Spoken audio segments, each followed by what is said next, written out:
éclairant. Monsieur Malizard, je voudrais évoquer un 5e défi, le défi capacitaire humain dans notre économie de défense marquée, on le dit ce matin, par le retour du combat de haute intensité. La préparation à ce type de combat suppose bien sûr, on le voit, une augmentation sensible des capacités de mobilisation opérationnelle, matérielle, mais également humaine.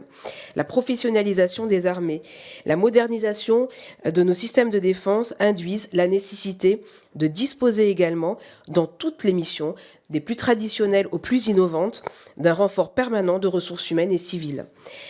Comme c'est le cas dans de nombreux pays, l'apport de forces de réserve a pris une importance déterminante en raison de leur souplesse d'emploi et de leur ratio coût-efficacité particulièrement intéressant.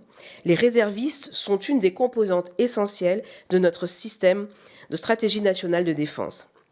Qu'il s'agisse de la réserve opérationnelle, intégrée en renfort dans les forces, ou de la réserve citoyenne, relais contributif de la défense auprès de la société civile, les deux constituantes de la réserve militaire agissent de manière complémentaire, d'une part pour aider les armées à remplir leurs missions en tout temps, et d'autre part pour promouvoir en tout lieu l'esprit de défense et maintenir et renforcer le lien entre la nation et son armée.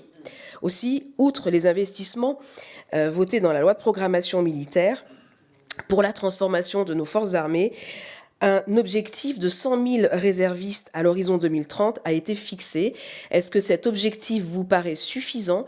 Est-ce que les moyens dédiés dans la LPM vous paraissent aussi suffisants?